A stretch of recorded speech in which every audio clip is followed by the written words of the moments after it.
A vinheta demorou um pouquinho a entrar, mas entrou. Bom dia, Amanda. Tudo bem com você?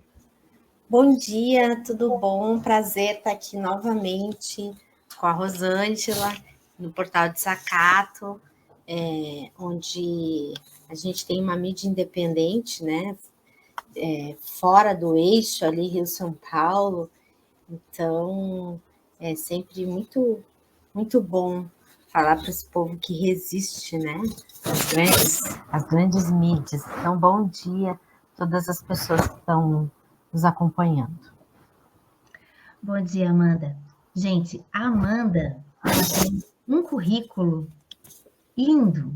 É um currículo, assim, eu sei que inveja é um sentimento ruim, né? Mas ele é invejável do ponto de vista positivo, sabe? Assim, que pessoa produtiva na vida. Então, a gente resumiu na apresentação para vocês, né? Enquanto professora e pesquisadora, integrante da comunidade do pensamento feminista latino-americano, El Telar, e o grupo de estudos feministas Lélia Gonzalez. Mas, só para vocês conhecerem essa criatura, o bojo do conhecimento que ela tem, para poder estar oferecendo o curso que ela vai fazer.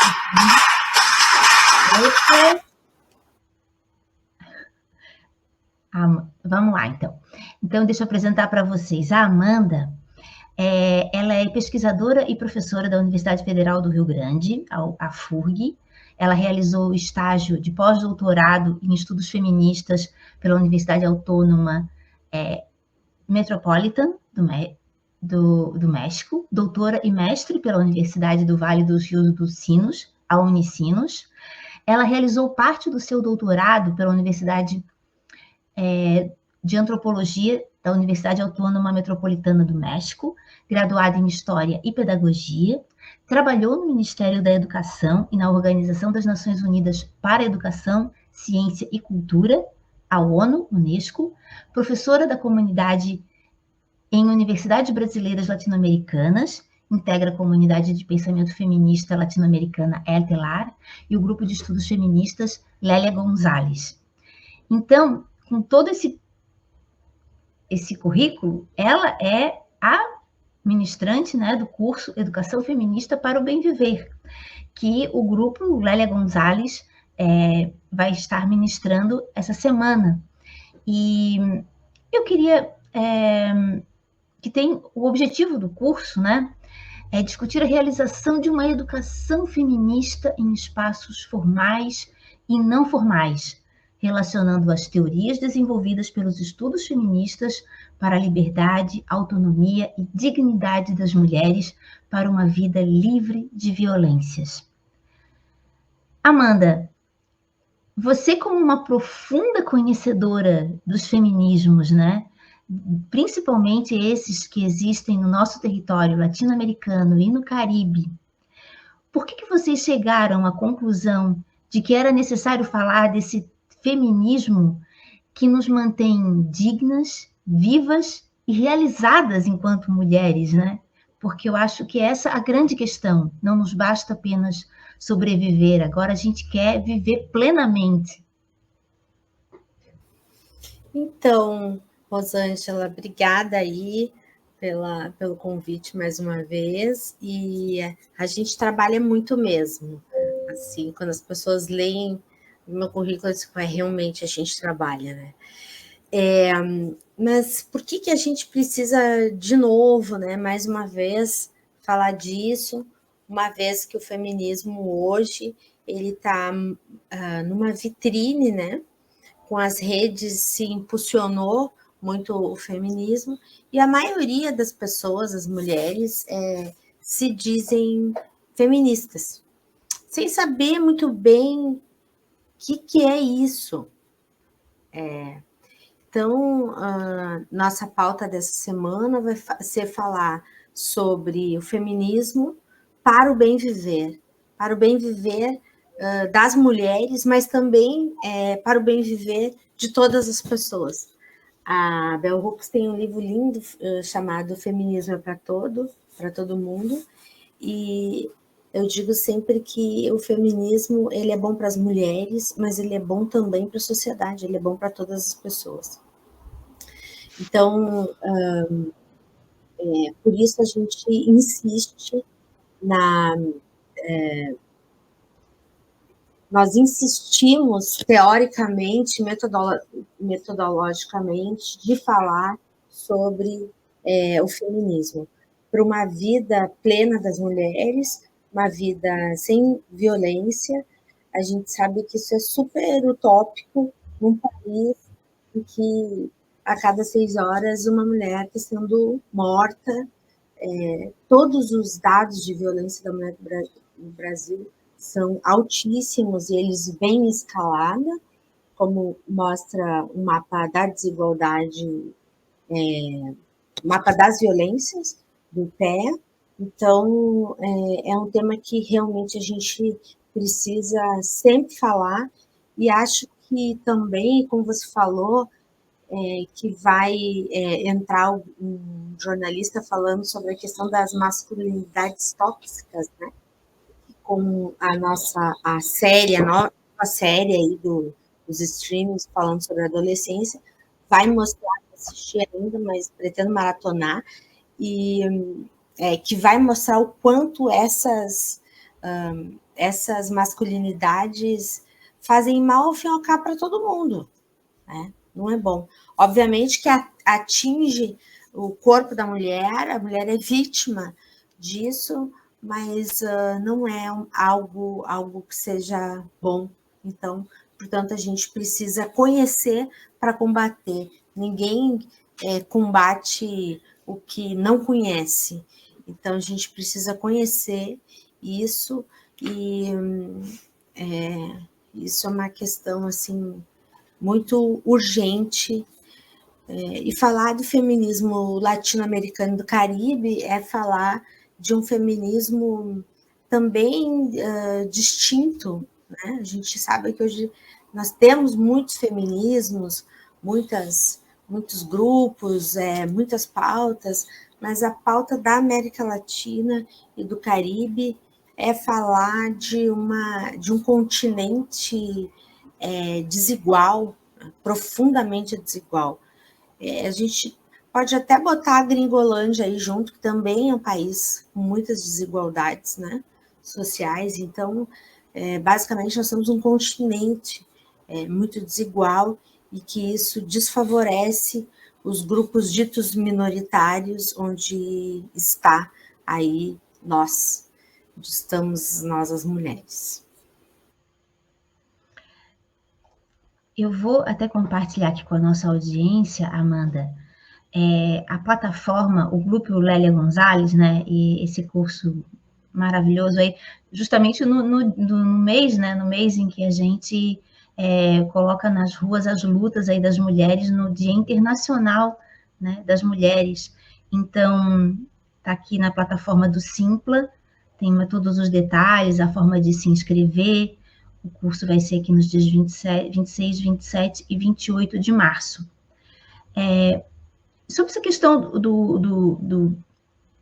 que a gente tocou ali na questão do curso, eu queria chamar a atenção, Amanda, quando você fala nos diversos espaços que podem ser educativos e que a gente precisa tocar nesse tema do feminismo, né?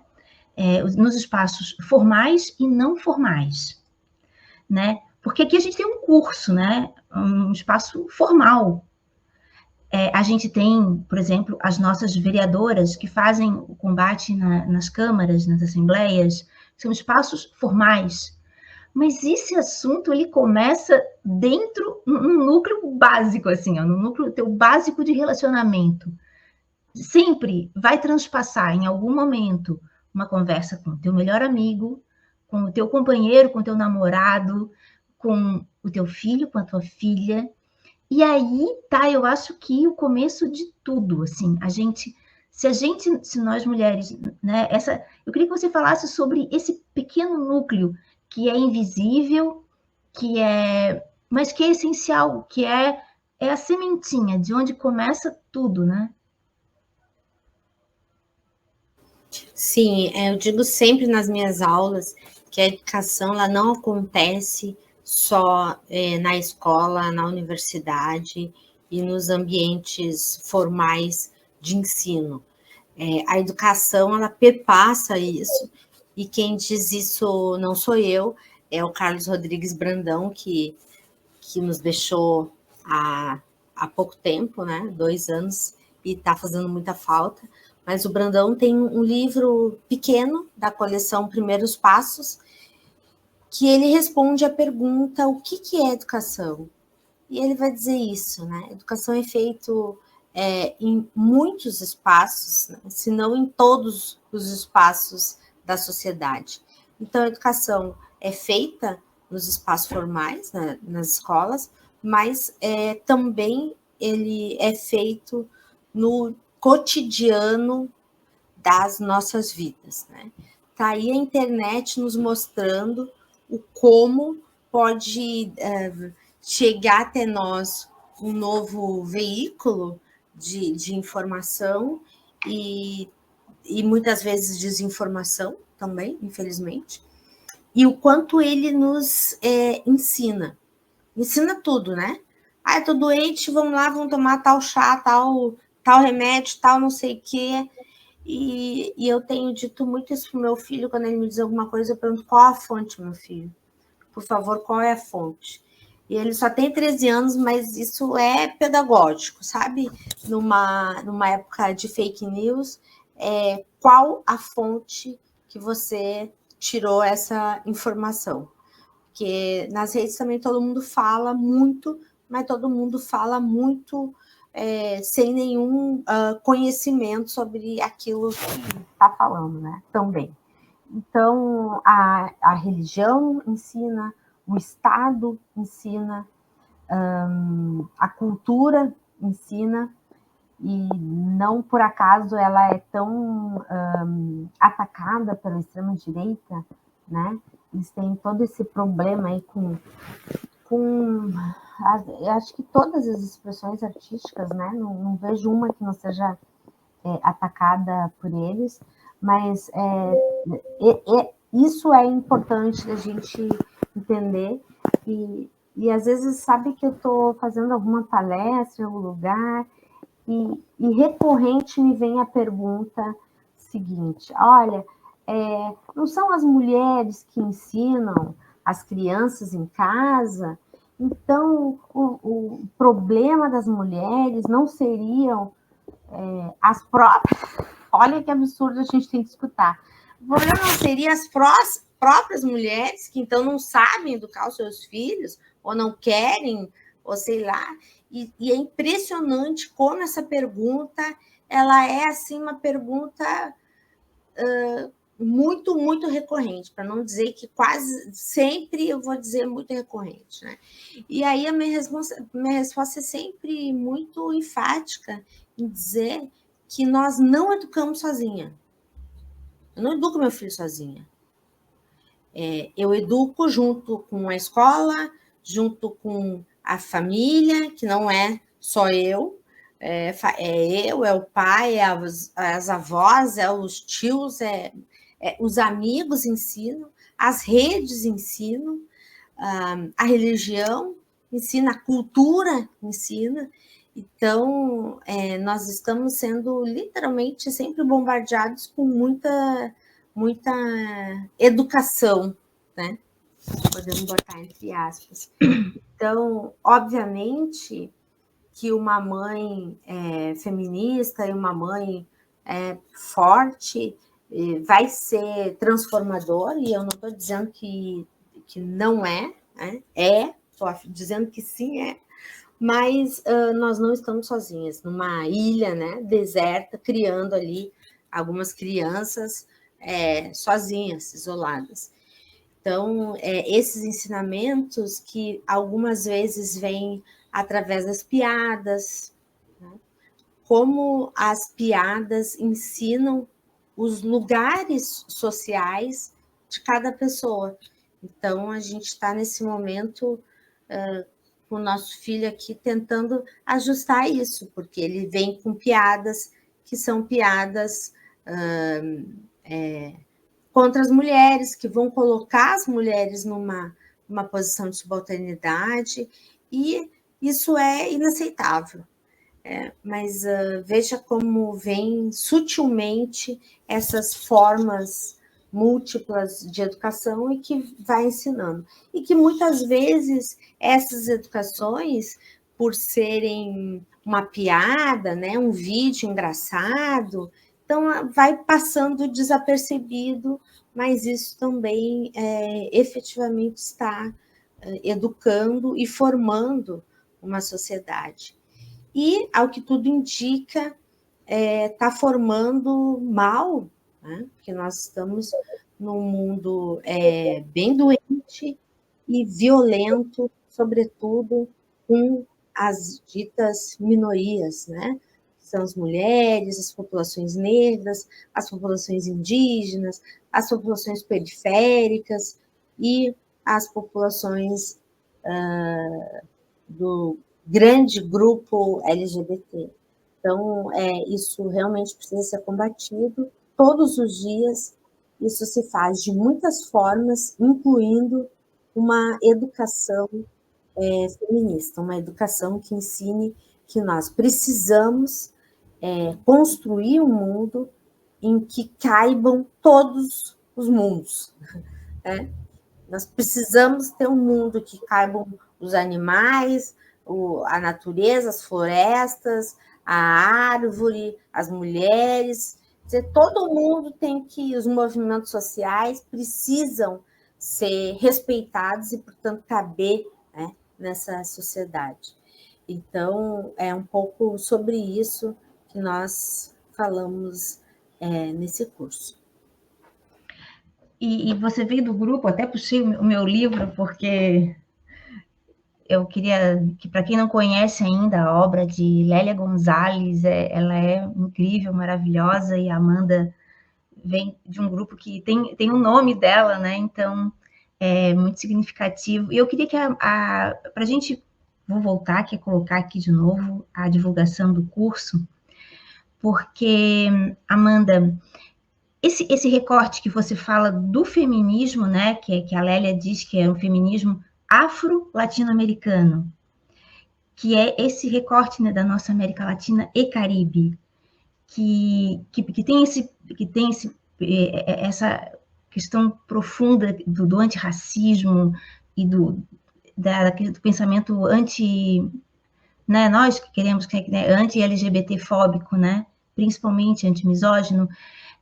Mas se você tivesse que resumir, Amanda, para as pessoas que estão nos acompanhando, assim, quais são os traços desse feminismo que é próprio das mulheres latino-americanas e que no continente europeu, porque o continente europeu ele veio, né, enquanto os colonizadores, enquanto quem impõe o pensamento, né, e nós viemos aqui com muita resistência e muita luta e muito sangue, né, disputando os espaços e para conseguir levar esse tema para as pautas, né? Como você diz, até dentro de casa, né?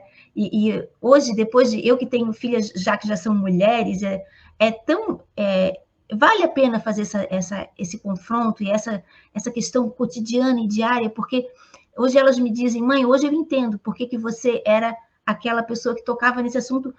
Poxa, era sempre aquela que problematizava, mas realmente a gente tem que problematizar, porque se a gente não problematizar, não será problematizado. Então, é mais nesse sentido, Amanda, qual é a linha, né, do pensamento do nosso feminismo, do feminismo que é latino-americano e que vai estar presente nesse curso, com certeza, e que não veio do colonizador, foi construído aqui, por nós, né, por mulheres como Lélia Gonzalez, como Bell Hooks e tantas outras.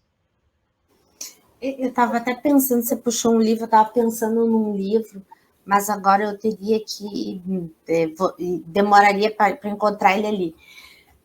Mas é um dicionário das mulheres do Brasil, e depois eu vou te mandar esse dicionário. Manda um link que a gente coloca no YouTube para as pessoas acompanharem depois. Né? Pode... Então, acho que esse livro ele é muito interessante, porque ele vai mostrar as mulheres daqui, né? As nossas mulheres, e que, às vezes, essa também é uma pergunta muito recorrente. Quando que inicia o feminismo? Quando que é a data exata? Eu sempre digo, gente, não tem uma data exata. A gente tem algumas datas que é a sistematização do feminismo, né? Quando que começou essa sistematização que consegue, então, ultrapassar gerações e chegar até nós? Então, isso é uma coisa. Agora, sempre, historicamente, sempre, em todas as civilizações, você vai encontrar uma mulher que não se encaixava no padrão de que as mulheres têm que ficar em casa, cuidando dos filhos e organizando a casa. Gente, nada contra o cuidado, nada contra arrumar casa, eu arrumo casa, eu cuido. A nossa questão aqui é que o cuidado esteja na mão somente das mulheres, porque somos mulheres. Essa é a questão, né? O cuidado, eu gosto de cuidar. E nós temos um livro bem interessante, uma francesa, inclusive, que se chama Ética do Cuidado. Então, o cuidado, ele precisa ser compartilhado, o cuidado precisa ser feito por todas as pessoas. O cuidado do bebê, o cuidado da natureza, o cuidado da casa. Então, isso é algo que não é inerente, porque se nasce mulher, então, bom, agora a gente tem uma cuidadora aqui. Né? Todas as pessoas deveriam ser cuidadoras. E nós, em todas as sociedades, nós tivemos isso. Quer dizer, que é aquela mulher que, tipo, vai ser aquela pessoa que a gente olha, nossa, mas que ser estranho, né? Porque está em desobediência civil. Ontem a gente teve 60 anos da Marcha sobre Selma, né? E onde os direitos civis ali estadunidenses estavam muito consolidada a luta pelos direitos civis e uma luta através da desobediência. Porque você ser margem, você viver na desobediência é difícil, mas é necessário. Então, nós temos, desde lá da Safo na Grécia, de uma Simone de Beauvoir, mas nós temos também esse feminismo, que ele é um feminismo muito pulsante, que é o feminismo da América Latina, que é o lugar mais desigual do planeta, né? É onde nós vivemos. E então, como que a gente vive nesse lugar e como nós nos propomos, e conseguimos ou não, transformá-lo. Então, o feminismo latino-americano, ele é um feminismo, portanto, mais recente, no sentido de sistematizadamente mais recente, e que, portanto, os direitos das mulheres, eles não são ainda direitos consolidados. Veja, a diretora da ONU do México estava falando, umas 2 semanas atrás, ela disse uma coisa interessante. Em nenhum lugar do mundo nós temos igualdade entre os sexos. Nenhum.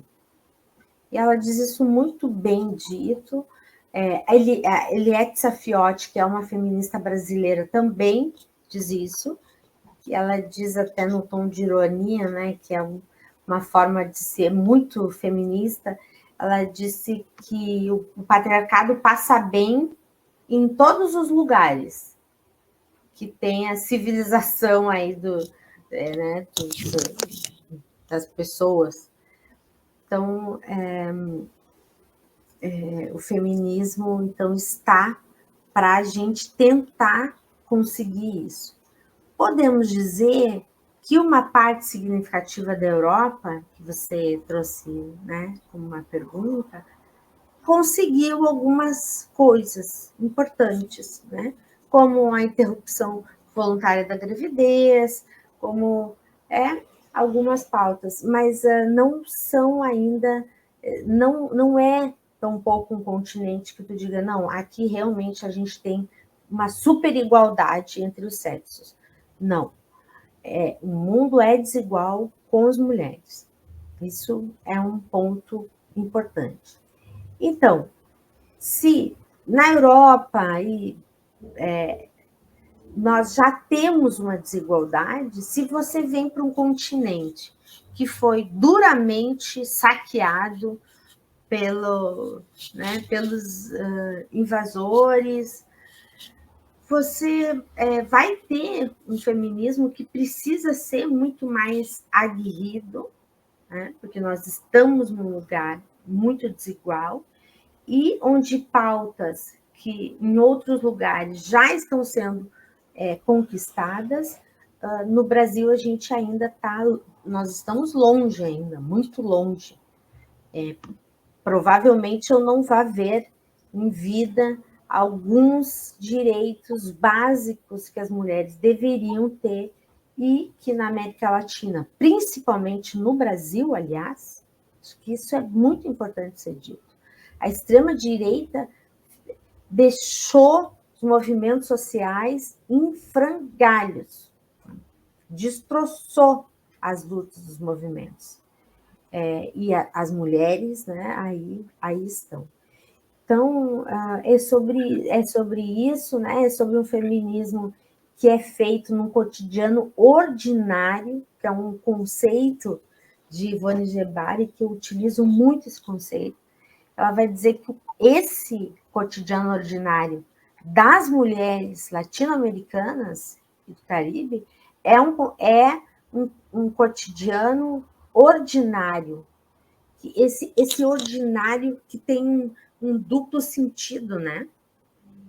Então, que é um cotidiano muito pisoteado, muito maltratado, muito invisibilizado, mas que efetivamente nós temos incomodado bastante. Graças às deusas pretas, porque se elas existem, elas são mulheres, são pretas, e que a gente acredita, né, que essa é uma luta importante de ser travada em toda parte, e que nós estamos fazendo isso através da educação, através de artigos, de livros, de curso, porque realmente a gente tem algo a dizer sobre isso e é urgente, porque a vida das mulheres é urgente.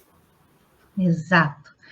Amanda Mota Castro, queria agradecer muito a tua presença nessa manhã cedinho aqui de segunda-feira para abrir a nossa programação dessa semana e deixar aqui, ó, mais uma vez o grupo Lélia Gonzalez, tá no Instagram, tá no Simpla.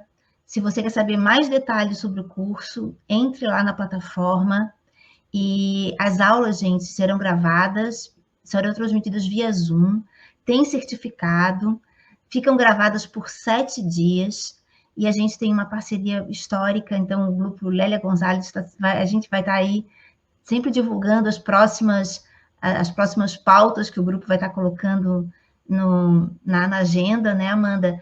E enfim, é uma parceria histórica que a gente vai estar dando prosseguimento aí, com mais afinco, agora a partir de março. E queria desejar bastante sucesso. E é isso, Amanda. Caminhamos juntas, porque só juntas a gente leva adiante os debates feministas tão necessários, urgentes, para a felicidade da sociedade, é isso mesmo, para a realização de homens e mulheres, de todos os seres. E sozinha nós chegamos, né? Mas juntas nós chegamos mais rápido e mais fortalecidas.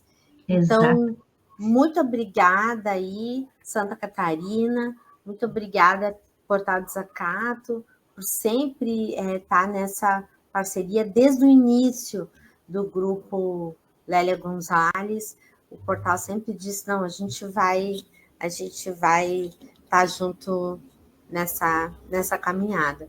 E, mais uma vez, parabéns pelo alcance eu vejo sempre o Portal Desacato com mais pessoas ali, né, seguindo, compartilhando. Acho que isso é muito importante. Isso que você falou do feminismo, Amanda, também vale para a comunicação. A gente precisa somar para ir mais longe e para alcançar mais pessoas também. Então, Amanda, uma ótima semana para você. A gente segue aqui com a programação, o Sérgio Cardoso já está nos bastidores, ele tem uma convidada, a Luciana Carvalho, e a gente, ou não, mas vamos ver, e eu queria também dar o meu bom dia para a Thalifeld Glaser, que está nos acompanhando, para o Ralph Tipaldi, para a Isabel Fernandes, para o Carlos Alberto, para o Tchê, para o Livros, Leituras e Experiências de Santa Teresa. Seguimos. Este programa é apresentado graças aos nossos apoiadores culturais. Sintraceb, FESESC, Sind Saúde Santa Catarina, Sinjusc, Sinergia, Sintracem, Sinasef, Seção Sindical IPSC, Sindprev Santa Catarina, Sintesp, Stiel. Seja um apoiador cultural. Ligue para 499-8808-5438.